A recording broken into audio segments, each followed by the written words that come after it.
550, Epilog 5 The Eternity and Epilog 5. Diunggah oleh Baca Suara. Sudah 1 tahun dan 2 bulan sejak Yu Jung Hyok pergi dalam perjalanannya. Kecepatan naskah yang diperbarui mulai melambat pada saat bagian ketiga hampir selesai. Meskipun naskah itu masih disusun dengan tekun, masih ada terlalu banyak ruang kosong yang harus diisi. Saat jumlah bab bertambah dan semakin tinggi, kisah-kisah yang tidak diketahui Han Su-yong tampaknya juga meningkat jumlahnya. Ini mungkin terbukti bermanfaat, setidaknya sedikit, kata Aileen. Jika dia tidak mengambil fragmen fabel dari Kim Dok-ja yang sedang tidur, pekerjaan pada manuskrip itu akan melambat lebih jauh. Fabel fragmen, Great Adventure in the Dark Castle, telah berhasil diekstraksi. Fabel fragmen, Memories of 1863 Regression Tune, telah berhasil diekstraksi. Fabel fragmen, Gourmet Association Story, telah berhasil diekstraksi. Fragmen-fragmen ini adalah cerita yang terlalu kecil untuk menjadi dongeng. Han Su-yong membaca fragmen-fragmen ini dan mengisi bagian dalam Kim Dok-ja yang sebelumnya kurang. Meski begitu, terlalu banyak bagian yang kosong. Dia tidak mencoba mengisi kekosongan itu dengan paksa. Inkarnasi Anda telah masuk ke sistem cloud. Yu Sang-ah bertanya, sepertinya Jung Hyok Si baik-baik saja. Iya, dia mungkin sibuk menakuti siang hari yang hidup dari penulis web novel yang malang, jawab Han Su-yong. Saya ingin tahu tentang seperti apa penulis lain. Tentunya, tidak semua orang seperti Anda, Su-yong Si. Petik 2. Iya, tidak semua orang seperti. Hei, apakah kamu datang ke sini hanya untuk menggiling gigi saya? Penulis yang dimaksud mungkin bukan orang ketika saya memikirkannya. Itu bisa menjadi AI yang sangat maju, atau... Petik 2. Han Su-yong dengan enggan mengangguk. Memang, alam semesta sangat luas dan banyak penulis ada di sana. Dan juga, penulis yang mendapat pukulan dari Yu Jung Hyok juga harus banyak. Dalam hal apapun, menilai dari seberapa tepat naskah yang direvisi sedang diunduh, pria itu pasti telah melakukan pekerjaannya dengan baik sejauh ini. Tapi kemudian, inkarnasi Anda merevisi naskah yang telah Anda tulis. Petik 2 titik. Apa? Kurung siku buka titik. Kapten, apa yang kamu lakukan? Aku memperbaiki bagian yang salah. Yu Jung Hyok berada di tengah-tengah merevisi file yang diperbarui secara real-time saat masuk ke sistem cloud. Awalnya, tidak mungkin bagi inkarnasi seperti dia untuk merevisi file yang diperbarui ke sistem cloud tetapi. Efek atribut Anda diaktifkan. Sekarang Anda dapat merevisi naskah, sistem cloud. Revisi konten yang sudah direkam membutuhkan probabilitas yang sangat besar. Tapi, menjadi mungkin untuk melakukannya sejak beberapa waktu lalu. Dia tidak bisa mengingat kapan itu dimulai, tetapi mungkin ketika atribut yang berhubungan dengan menulis tidur di dalam dirinya mulai memanifestasikan kekuatannya. Mungkin itu telah berkembang menjadi kehidupan setelah memperoleh fabel dari Dewa Luar. Kurung siku buka. Bukankah Han Su-yong benar-benar marah? Bahkan jika itu dia tidak akan tahu setiap cerita yang ada. Beberapa bagian khususnya berantakan total. Petik 2. Sambil mengatakan itu, Yu Jung Hyok mengetuk keyboard holografik. Biu tampak agak terkesan dengan adegan ini dan berbicara. Oh, Kapten, tata bahasamu lebih baik dari yang kupikirkan. Karena kamu suka mengayunkan pedang setiap hari, kupikir kamu bahkan tidak akan tahu perbedaan antara seorang ksatria dan malam tapi ini. Tepat pada saat itu kursor Yu Jung Hyok tiba-tiba mulai melompat sendiri. Constellation, Architect of the False Last Act, telah merevisi file terbaru. Kata-kata aneh tiba-tiba diketik di atas tempat kursor Yu Jung Hyok tadi. Hei, kamu baru saja mengacaukan naskahku, bukan? Apakah Anda benar-benar ingin mati seburuk itu? Jadi, ada cara seperti itu untuk berkomunikasi dengannya, kalau begitu. Yu Jung Hyok dengan tenang mengetik kalimat berikut. Ini karena kamu gagal menyimpan naskah dengan benar. Buldas apa yang kamu keluarkan sekarang? Ada bagian yang salah dalam naskah. Saya sudah meninggalkan pendapat saya pada file, jadi konfirmasikan sendiri. Setelah mengetik itu, Yu Jung Hyok melihat lagi bagian-bagian yang telah ia ubah. Yi Gilyong mengenakan mantel hitam memandang ke bawah dengan angkuh pada dunia dengan mata berbinar seperti bintang dan berbicara. Hei, kamu bajingan jelita. Kamu sangat lemah. Apakah Anda benar-benar berpikir bagian ini masuk akal? Yi Jihye memancarkan riak energi yang mulia seperti derasnya sungai besar mulai mengayunkan pedangnya. Air pintu pedang langit, teknik slash true rightness tubuh sejati, siram langit, hancurkan kaisar slash. Tidak ada teknik pedang seperti itu di Breaking the Sky Swordsmanship. Juga, semua huruf hanja salah.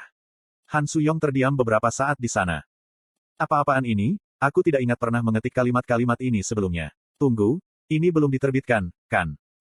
Masih ada waktu tersisa hingga pembaruan, jadi perbaiki dengan cepat. Yu Jung Hyok bisa mengetahui apa yang terjadi di sini. Seriusnya, keduanya, dengan PC notebook saya. Tidak diragukan lagi, Yi Gilyong dan Yi Jihye pasti telah mengubah file pembaruan yang dijadwalkan tanpa sepengetahuan Han Su-yong. Biu mengamati kalimat-kalimat itu dengan segera direvisi di depan mata mereka dan berbicara. Sepertinya kalian berdua menjadi sangat dekat. Kami hanya berkomunikasi seperti ini untuk tujuan misi. Menilai dari bagaimana versi yang direvisi terus diperbarui, Han Suyong pasti sudah bekerja keras berusaha merekonstruksi cerita Kim Dok-ja dalam keadaan yang paling terpelihara dan lengkap. Novel ini akan bercerai dari kenyataan yang harus mereka jalani ketika semakin banyak bagiannya diisi melalui dramatisasi atau imajinasi. Karena tujuan mereka adalah memulihkan Kim Dok-ja, kisah ini harus mencerminkan kenyataan yang telah mereka jalani. Selama ini adalah cerita, tidak mungkin untuk dengan sempurna menciptakan sesuatu. Bagaimanapun, setiap cerita akan terdistorsi oleh narator. Aku tahu itu. Itu akan sama bahkan jika Kim Dok-ja sendiri yang menulisnya. Petik 2. Yu Jung Hyuk memikirkan sesuatu yang berkaitan dengan itu untuk beberapa saat. Jika tidak mungkin untuk mengembalikan Kim Dok-ja, yang lengkap tidak peduli cerita mana yang Anda tulis, lalu keberadaan apa yang disebut Kim Dok-ja sejak awal. Yu Jung Hyuk menggelengkan kepalanya. Dulu atau bahkan sekarang, tidak ada yang tahu itu. Ya, tidak ada seorang pun di dunia ini yang tahu siapa mereka sebenarnya. Dia melihat naskah Han Suyong. Mereka yang telah melupakan diri mereka mungkin sedang membaca karyanya sekarang. Mereka seharusnya membaca kalimat ini di sini, lalu setelah itu, baca yang berikutnya. Apa yang Yu Jung Hyuk dan Han Suyong harapkan dari mereka hanyalah satu hal, berharap untuk akhir yang bahagia, bahwa mereka tidak tahu untuk menjadi nyata dalam imajinasi seseorang. Berharap untuk dunia yang belum pernah mereka saksikan sebelumnya agar dengan aman ada di suatu tempat di dunia ini. Constellation, Architect of the False Last Act, telah merevisi file terbaru. Dengan cara itu, Yu Jung Hyuk, sudah berapa tahun Anda berkeliaran? Kesalahan telah terjadi di sistem cloud karena penggunaan yang salah. Karena badai setelah probabilitas, stigma akan dimatikan untuk sementara waktu. Tampaknya menggunakan naskah dengan cara ini mendorongnya terlalu jauh. Yu Jung Hyuk perlahan mengangkat kepalanya dan menatap wajahnya yang terpantul di jendela bahtera. Dia bisa melihat bintik-bintik kecil rambut abu-abu halus di sana-sini di kepalanya. Kapten, ini belum 100 tahun. Saya menyadari. Waktu bergerak sangat lambat, bukan? Suaranya melewati mereka dengan acuh tak acuh menyebabkan Yu Jung Hyuk sedikit goyah. Biu masih dalam bentuk bola bulu kecil menatap pemandangan yang lewat dari stratum gelap di luar dengan ekspresi tak terbaca di wajahnya. Tiba-tiba, dia menjadi sadar bahwa dia adalah Shin Yu Seng dalam kehidupan sebelumnya sekali lagi. Tahukah Anda, Kapten, tahukah Anda bahwa saya harus bertahan bertahun-tahun yang sangat sulit sehingga saya dapat mengabulkan permintaan Anda? Dia adalah eksistensi yang harus mengembara garis dunia sebagai makhluk yang hilang, terlupakan selama ribuan tahun hanya untuk meneruskan informasi ke regresi masa lalu. Bibir Yu Jung Hyuk membuka dan menutup beberapa kali. Dia akhirnya berhasil mengeluarkan beberapa kata. Petik 2 titik. Pasti sulit. Baik, itu sangat sulit. Aku juga sangat membencimu, Kapten. Bencana banjir, Shin Yu Seng. Raja Dokkaebi Biu dulu memiliki nama seperti itu pada suatu waktu. Namun, hari ini saya merasa lega telah bereinkarnasi. Karena, aku harus menepati janji yang aku buat denganmu saat itu. Janji. Dulu ketika aku masih Shin Yu Seng, kamu menjanjikan ini padaku, Kapten. Kamu bilang, kita akan melakukan perjalanan bersama setelah skenario berakhir. Sambil mendengarkan suara Biu berlanjut, dia mulai menggali ingatan ke-41. Mungkin karena ingatan yang diberikan kepadanya oleh sekretif plotter, dia hampir tidak dapat mengingat beberapa hal tentang hari itu. Shin Yu Seng, berbicara dengannya tentang apa yang ingin dia lakukan setelah skenario berakhir. Pergantian ke-41 Yu Jung Hyuk tidak bisa menepati janji itu. Shin Yu Seng, kaulah yang terakhir. Teman-temannya meninggal satu persatu, dan pada saat-saat terakhir, ia mengirim Shin Yu Seng pergi keluar garis dunia. Ingatan kenangan dari hari itu, kemana perginya momen-momen dari hari itu? Dia tidak tahu. Mereka bisa menjadi nameless honest. Saya. Biarkan aku mengatakan ini sekarang. Jangan minta maaf. Orang yang seharusnya meminta maaf, dan orang yang meminta maaf, mereka tidak ada di dunia ini lagi. Dia benar. Di satu sisi, orang yang mengatakannya dan orang yang mendengarkan sekarang bukanlah orang yang tepat. Yu Jung Hyuk telah kehilangan nyawa pada tikungan ke-41, dan ia telah melupakan sebagian besar kenangan dari periode sejarah sejak Biu bereinkarnasi. Sekarang hanya cerita lama yang menghubungkan mereka. Mereka memikirkan cerita itu sebentar. Kalau begitu, kita mulai saja. Baik. Yang bisa mereka lakukan untuk saat ini adalah menyelesaikan perjalanan panjang ini, dan juga, untuk menemukan perantara yang cocok yang dapat menyampaikan kisah mereka. Kali ini, penulis pasangan menikah di sana terlihat menjadi kandidat yang baik. Kemungkinan besar, perjalanan ini akan berlangsung lebih lama. Tapi Yu Jung Hyuk tidak merasa itu hal yang buruk. Seraya serialisasi bertambah panjang dan panjang, jumlah episode yang tidak bisa diisi hanya melalui fragmen fabel Kim Dok-ja atau mewawancarai para sahabat, terjadi lebih sering. Yi Gil-yong menggerutu sedih. Tidak bisakah kita, seperti, mengabaikannya seperti terakhir kali? Sejak kapan aku pernah mengabaikan sesuatu? Yi Seol-hua, hal yang kutanyakan padamu, bersiaplah. Petik 2. Saat Han Suyong selesai mengatakan itu, Yi Seolhua mendorong perangkat aneh dengan beberapa cangkir hisap yang terhubung ke ruang rumah sakit. Yu Sangah angkat bicara. Petik 2. Bukankah itu ekstraktor fragmen fabel? Yi Seolhua mengangguk. Iya, dan mulai sekarang, kita akan mulai mengekstraksi fragmen fabel dari semua orang. Petik 2. Dongeng kita. Mungkin saja kamu tidak mengingat semuanya, dan beberapa bisa tersembunyi di bawah alam bawah sadarmu, juga. Saya yakin Anda semua sudah menyadarinya sekarang, tetapi mayoritas fabel biasanya terakumulasi dalam alam bawah sadar seseorang. Petik 2. Ah, tapi, ini agak memalukan. Bagaimana jika fabel aneh tiba-tiba muncul? Seolah-olah dia jelas berharap untuk itu, Han Suyong memotong dengan suara yang terdengar jahat. Hei, Yi Gilyong, Yi Jihye. Kalian pergi duluan. Petik 2. Itu menyebabkan duo dipanggil mundur sementara agak ragu-ragu. Ark, kenapa aku harus? Kami sudah memberitahu Anda semua yang kami tahu, Anda tahu. Benar? Nuna. Petik 2. Tentu saja, tentu saja. Sepenuhnya mengabaikan apakah mereka melakukan itu atau tidak, Han Suyong meraih dan mendorong mereka ke atas beberapa kursi, sebelum menempatkan cangkir hisap di kepala pasangan itu. Yi Gilyong ketakutan. Ah, itu terasa sangat aneh, Anda tahu. Rasanya seperti Anda meletakkan pendorong di kepala saya. Petik 2. Su cucucu. Hihihik. Dongeng lengkap Yi Gilyong, telah diekstraksi. Fabel, Raja Iblis Fanatik, sudah mulai bernyanyi. Oh, gelombang Dokja Hyung mengatakan ini gelombang saat itu. Aku tahu itu. Bahkan nama fabel memiliki, fanatik, di dalamnya. Petik 2. Yi Gilyong tidak mengatakan apa-apa saat dia merosot di kursi. Han Suyong menyipitkan matanya dan memelototi bocah itu, sebelum mengalihkan tatapannya ke Yi Jihye berikutnya. Dengan waktu yang luar biasa, fabel gadis itu juga baru saja diekstraksi. Fabel Yi Jihye, telah diekstraksi. Fabel fragmen, bender fakta-fakta lahir alami, telah mulai bercerita. Astaga, hei, kenapa kamu tidak menulis novelnya, bukan aku? Petik 2. Yi Jihye menghindari pertemuan tatapan Han Suyong dan bersiul dengan gugup. Kalian berdua, sentuh naskahku lagi, dan Ima membunuhmu mati. Anda mendengar saya? Petik 2. Kami tidak akan. Baik, adapun yang lain. Petik 2. Han Suyong menggelengkan kepalanya dengan anggun dan sambil memegang cangkir hisap, dia berbalik, hanya untuk Jong Hui Won yang membawa ekspresi nakal untuk menjatuhkan cangkir hisap ke kepala sang pembuat terlebih dahulu. Ah. Apa-apaan? Lepaskan. Sekarang juga. Fragmen fabel, Han Suyong, telah diekstraksi. Fabel fragmen, Memories of a Lemon Candi, telah mulai bercerita. Ngomong-ngomong, aku sudah mengisap itu, kau tahu. Baik, begitu. Petik 2 titik. Terkadang kamu bisa sangat membosankan. Kamu tahu itu. Jong Hui Won berbicara dengan nada suara menggoda. Oh Hamin Ho, maukah kamu melihatnya? Penulis meme kita yang terkasih, mengapa dia menghilangkan adegan yang begitu lezat dari cerita utama? Aku bertanya-tanya. Petik 2. Petik 2. Sang Si, mari kita coba sendiri. Kita perlu mengekstrak milik kita dengan cepat sehingga penulis meme kita yang terkasih dapat menyelesaikan naskahnya. Petik 2. Sementara Han Suyong dengan marah menggertakkan giginya, sisa dari teman-teman memakai cangkir hisap dan mulai dengan ekstraksi fragmen fabel mereka. Fabel fragmen fabel, Yu Sangah telah diekstraksi.